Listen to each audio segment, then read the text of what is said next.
अस्सलामुअलैकुम ख़वातीनो हज़रात, कैसे हैं आप सब लोग। उम्मीद है खैरियत से होंगे, ठीक होंगे। जी हाँ, माहनामा आपकरी जो बाज़ौक़ मर्दों और बावक़ार ख़वातीन के घर भर की जिस्मानी बीमारियों, ज़हनी उलझनों और रूहानी मसाइल का हल है। आज इसमें टॉपिक है, आप मच्छर और हशरात नहीं ख़ुद को मार रहे हैं। लोग जब कीड़े मकोड़ों को अपने घरों से दूर करने के लिए कीड़े मार दवाओं का इस्तेमाल करते हैं तो इस वक्त इनमें से बहुत कम लोगों को इस बात का एहसास होता है कि वो फ़िल हकीकत खुद को मार रहे हैं। कीड़े मकोड़ों को नहीं, कीड़े मार दवाओं में बहुत सारे नुकसानदायक कीमियावी मादे शामिल होते हैं, जैसे मेलाथोन और BHC, जिनसे लोगों की ज़िंदगी को ख़तरा लाहक होता है। ख़ास तौर से स्प्रे से, जिनके ज़रिए हवा में जहर की काफ़ी तादाद शामिल होती है और घर के लोगों को इसी जहरीली फ़ज़ा में सांस लेनी पड़ती है। कीड़े मकोड़ों को घर से दूर करने के बहुत से दूसरे मुतबादल तरीके भी मौजूद हैं, जो कीड़े मकोड़ों और इंसानों दोनों के लिए गैर तकलीफ़दा है। आइए हम आपको इस सिलसिले में कुछ बनाएं। हम आपने काम का आगाज़ मच्छरों से करेंगे, क्योंकि मच्छर ही सबसे ज़्यादा तकलीफ़दा होते हैं। जो मच्छरों के लिए ख़ास चीज़ है, वो एक मखसूस बू के ज़रिए इन इंसानों और जानवरों की तरफ राग़िब होते हैं, जिनके जिस्मों से इन्हें ग़िज़ा हासिल करनी होती है। नीम का तेल इन बेहतरीन और मौसर तरीन चीज़ों में से एक है जिन्हें घर पर रखना चाहिए।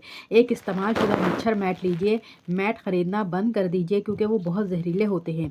मैट को नीम के तेल में डिबो लीजिए और फिर इसे इलेक्ट्रिक मैट मशीन में रख दीजिए, जो कि इसके साथ आती है। ये बुनियादी तौर पर महज एक हीटर है जो तेल को बुखारात बनाकर हवा में तहलील करता रहेगा। अगर आप किसी ऐसी जगह हैं जहाँ आपको मैट दस्तयाब नहीं है, तो ताज़ा प्याज की गट्ठी ले लीजिए और इसे 2 बराबर के हिस्सों में काट लीजिए। हर टुकड़े को अपने बेड पर साइड की मेज़ पर रख लीजिए। प्याज मच्छरों को दूर भगाती है। नीम के तेल को जिस्म के खुले हिस्से पर भी मला जा सकता है। एक दूसरा मिक्सचर नीम के तेल, नारियल के तेल और वाइट पेट्रोलियम जेली का मिक्सचर है, जिसे मुस्तकिल सूरत में तैयार किया जा सकता है। इस मिक्सचर को आप अपने साथ भी रख सकती हैं, लेकिन इसकी बू शायद कदरे नागवार होगी। जड़ी बूटियों के बाद माहिरीन का कहना है कि अगर आप 21 दिन तक नीम की 10 पत्तियों, 5 काली मिर्च और मसरी का मिक्सचर 21 दिन तक खाएं, तो मच्छर आपको कभी भी नहीं काटेंगे। मच्छर हर किस्म के सिट्रसिस फलों को नापसंद करते हैं।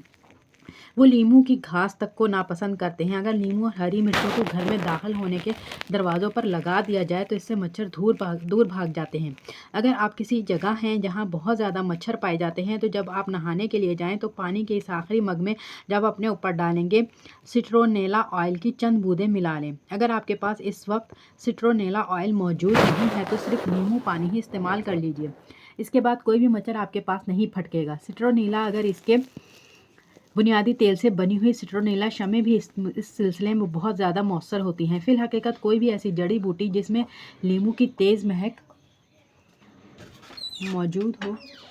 मौजूद हो पूरी तरह से मौसर साबित होगी, और तेज़ खुशबू वाली तकरीबन हर जड़ी बूटी जैसे लियोएंडर, रोज़मेरी, काली तुलसी वगैरह मच्छरों को रोकती है।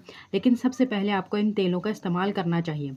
मच्छर शाम का झटपटा शुरू होते ही आने लगते हैं। ग़ुरूब आफ्ताब से ज़रा पहले ही घर की खिड़कियों को बंद कर दीजिए। अगर आपके घर में कोई छोटा सा सब्ज़ाजार है, तो वहाँ नींबू का एक दरख्त लगा दीजिए।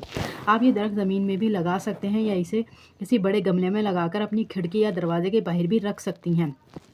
एक और पौधा जिसको मच्छर नापसंद करते हैं, वो टमाटर का पौधा है। अगर आपकी खिड़की के बाहर टमाटर के पौधों की एक कतार लगी हुई है, तो वो मच्छरों को आने से रोकेगी।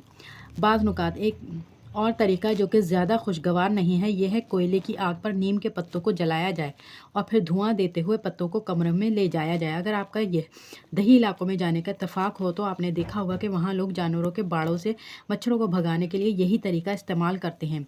अगर आपके यहाँ कोई तकरीब हो रही है और आप पहले ही से मच्छरों से निजात हासिल करना चाहते हैं, ताकि आपके मेहमानों को तकलीफ़ का सामना ना करना पड़े, तो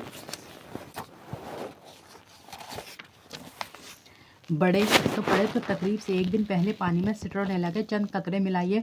चंद रिबन लीजिए और इन्हें इस पानी में भिगो लीजिए, और फिर इन रिबनों को पार्टी की जगह के आसपास दरख्तों और झाड़ियों में लगा दीजिए। लोबान जलाकर इसका धुआं कमरों में पहुंचाने से भी मच्छर भाग जाते हैं। मच्छर तुलसी के पौधे के करीब नहीं आते। तुलसी के पौधों को भी अकबी दरवाज़ों के पास उगाया जा सकता है, या गमलों में लगाया जा सकता है और खिड़की के बाहर रखा जा सकता है। इस पौधे पर अक्सर व बेशतर हाथ फेरते रहिए। जब भी आप इसके पास से गुजरें, इसको छुएं, इस पर हाथ फेरिए। इस तरह इससे निकलने वाली खुशबू आप में मुंतकिल हो सकेगी। आप इस खुशबू से लुत्फ़अंदोज़ होंगे, लेकिन मक्खियों और मच्छरों को ये खुशबू सख्त नापसंद होगी। एक मौसर स्प्रे। आप एक स्प्रे भी तैयार कर सकते हैं। 3 हिस्से लेमन ग्रास या सट्रेनेला लीजिए, 1 हिस्सा थाइम, 2 हिस्से लेवेंडर और 1 हिस्सा पेपरमिंट। ले लीजिए। इन सबको आपस में मिला लीजिए और थोड़ा सा पानी मिलाकर स्प्रे तैयार कर लीजिए। इस मिक्सचर से भी अच्छी खुशबू आएगी और ये कोई नुकसान भी नहीं करता। अगर आप इस मिक्सचर में पानी मिलाने का फ़ैसला करें तो इस्तेमाल से पहले इसे अच्छी तरह हिला लीजिए। छोटे बच्चों के सर से जुओं का मुकम्मल खात्मा। मेरी बेटी के सर में अचानक इतनी जुएँ निकल आई कि ख़त्म होने का नाम नहीं ले रही थी। मैंने अव्वल आखिर दुरूद पाक के साथ 7 बार सूरह माऊन को पढ़ना शुरू किया तो अचानक चंद ही दिनों में तमाम जुएँ ऐसे गायब हो गईं जैसे पहले कभी थी ही नहीं। इसके अलावा किचन में चूहे, छिपकली, लाल बेग और दूसरी जहरीली चीज़ें बहुत ज़्यादा थीं। इसके लिए मैंने सूरतुल माऊन की तिलावत रिकॉर्डिंग लगाती हूँ, जिससे जहरीली चीज़ें दोबारा नज़र नहीं आती। और ख़वातीन व हज़रात, सलामुन कौलन मिर रब्बिर रहीम हरे कागज़ पर लिखकर किचन में जहाँ जहाँ छोटे हशरात वगैरह निकलते हैं वहाँ लिखकर लगा दीजिए। इंशाल्लाह इन चीज़ों से, इस सलामुन कौलन मिर रब्बिर रहीम की बरकत से छिपकली, लाल बेग, काकरोच, इन सब चीज़ों से आपको छुटकारा मिल जाएगा। तो ख़वातीन व हज़रात, आज के लिए इतना ही। मिलते हैं अगली वीडियो में। अल्लाह हाफ़िज़।